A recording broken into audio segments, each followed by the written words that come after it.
राज्याचे उपमुख्यमंत्री आणि राष्ट्रवादी काँग्रेसचे अध्यक्ष अजितदादा पवार यांच्या अपघाती निधनानंतर बारामतीची आणि आमदार शिवाजीराव कर्डिले यांच्या निधनानंतर राहुरीची पोटनिवडणूक बिनविरोध होईल असे आतापर्यंत तरी वाटत होते.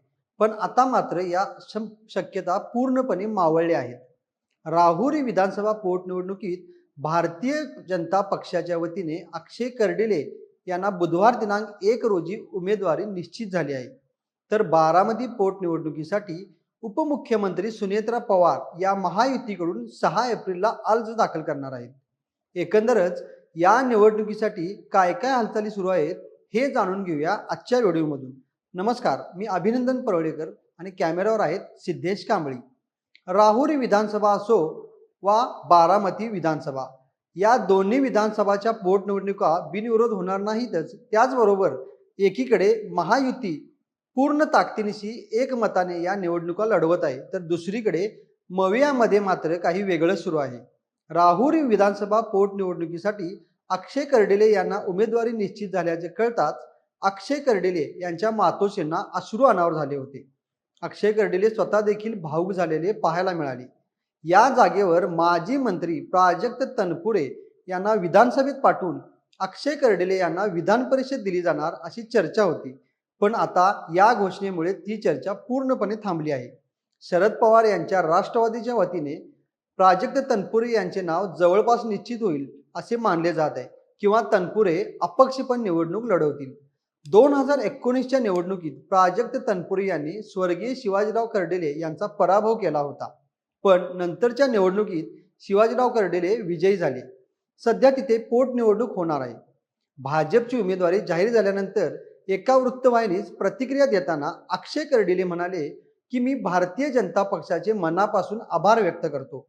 पंतप्रधान नरेंद्र मोदी आणि ज्यांनी माझ्यावर विशेष लक्ष दिले ते राज्याचे लोकप्रिय मुख्यमंत्री देवेंद्र फडणवीस, प्रदेशाध्यक्ष रवींद्र चव्हाण, पालकमंत्री राधाकृष्ण विखे पाटील, सुजय विखे पाटील, आमदार विक्रम पाचपुते आणि पक्षाचे पदाधिकारी सर्वांचेच मी मनापासून आभार व्यक्त करतो. ही निवडणूक पूर्णपणे स्वर्गीय कर्डिले साहेबांसाठी समर्पित आहे. अक्षय कर्डिले यांनी भाजप आमदार विक्रम पाचपुते, स्वर्गीय शिवाजीराव कर्डिले यांचे जावई आमदार संग्राम जगताप व शिष्टमंडळासह अर्थसंकल्पीय अधिवेशनात 10 मार्च रोजी मुख्यमंत्री देवेंद्र फडणवीस यांची विधान भवनात भेट घेतली होती. त्यावेळी मंत्री राधाकृष्ण विखे पाटील देखील उपस्थित होते. राहुरी सोबतच बारामतीची देखील पोटनिवडणूक होणार असून बारामतीमध्ये पहिल्याच दिवशी 3 अर्ज प्राप्त झाले आहेत. त्यामध्ये हिंदुस्थान जनता पक्षमधून सतीश कदम, अपक्ष म्हणून सागर भिसे आणि न्यू राष्ट्रीय समाज पक्षाच्या वतीने राजू घुटकुडे यांनी उमेदवारी अर्ज भरले आहेत. तिन्ही उमेदवार बारामती विधानसभा क्षेत्राच्या बाहेरचे आहेत. यातील एक उमेदवार जत तालुक्यातील आहे, दुसरा साताऱ्यातील, तर तिसरा सोलापूर जिल्ह्यातील सांगोला येथील आहे.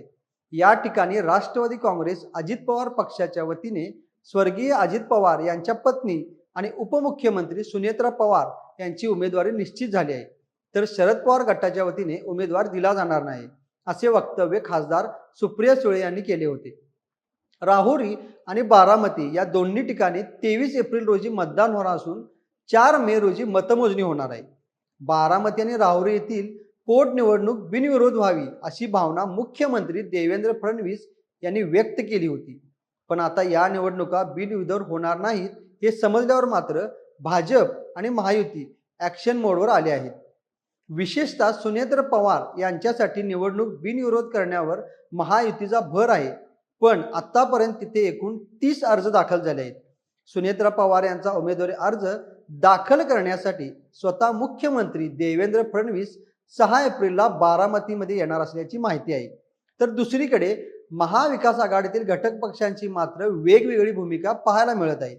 पहिल्यांदा शरद पवार यांच्या पक्षाच्या खासदार सुप्रिया सुळे आणि योगेंद्र पवार यांनी काय वक्तव्य केले ते पाहूया. आमची महाविकास आघाडीला विनंती आहे की सुनेत्रा पवार यांची निवडणूक बिनविरोध व्हावी अशी प्रतिक्रिया खासदार सुप्रिया सुळे यांनी दिली आहे.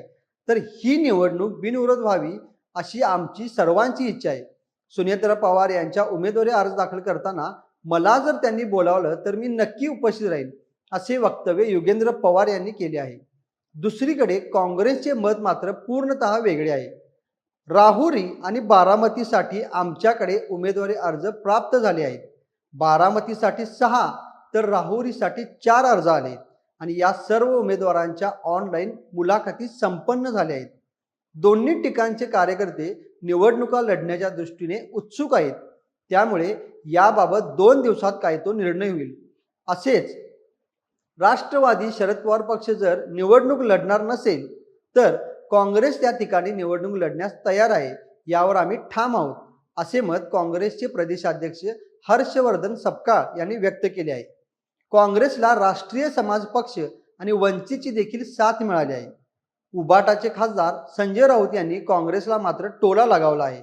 म्हणजे एकीकडे शरद पवार गट आणि उबाटा गट तर दुसरीकडे काँग्रेस अशी महाविकास आघाडीमध्ये सरळ सरळ मतमतांतराची विभागणी झाली. राऊत म्हणतात, निवडणूक लढवण्यासाठी काँग्रेस सगळ्यात आधी पुढे जाते आणि नंतर निकाल लागल्यावर कळते की आपण कुठे आहोत. इतर कोण लढत असतील तर त्यांना आपण विरोध करू नये, तर राहुरीमधून आम्ही लढावे असेही आमच्या कार्यकर्त्यांना वाटते, असेही राऊत म्हणाले आहेत. बारामती पोटनिवडणुकीत काँग्रेसने उमेदवार देऊ नये असे मत भाजपचे चंद्रशेखर बावनकुळे यांनी मांडले आहे. यावर महाविकास आघाडीत एकमत नाही आहे. काँग्रेसने परस्पर राहुरी आणि बारामतीमध्ये उमेदवार देणार आहे अशी घोषणा केली आहे. मुलाखती पण घेतल्या आहेत. महाविकास आघाडीतील तिघांची तोंडे 3 दिशेला आहेत. काँग्रेसने उबाटा आणि शरद पवार यांच्या पक्षाला अक्षरशः फाट्यावर मारले आहे, अशी टीका भाजपचे मुख्य प्रवक्ते नवनाथ बन यांनी शुक्रवार दिनांक 3 रोजी केली आहे. याबाबत तुम्हाला काय वाटतं? महाविकास आघाडीतील वेगवेगळी भूमिका काय दर्शवते? बिनविरोध निवडणूक झाली असती तर योग्य ठरले असते का? राहुरीत कोण बाजी मारणार? बारामतीतील अजितदादा पवार यांचं लीड सुनेत्राताई पवार यांना मिळेल की त्याहून जास्त मिळेल? नेमकं त्या ठिकाणी सुद्धा काय निकाल होईल? महाविकास आघाडीतील मतभेद पुढे जाऊन वाढतील की कमी होतील? याबाबत तुमच्या प्रतिक्रिया आम्हाला नक्की कळवा आणि महा MTVच्या YouTube चॅनलला सबस्क्राईब करा. धन्यवाद.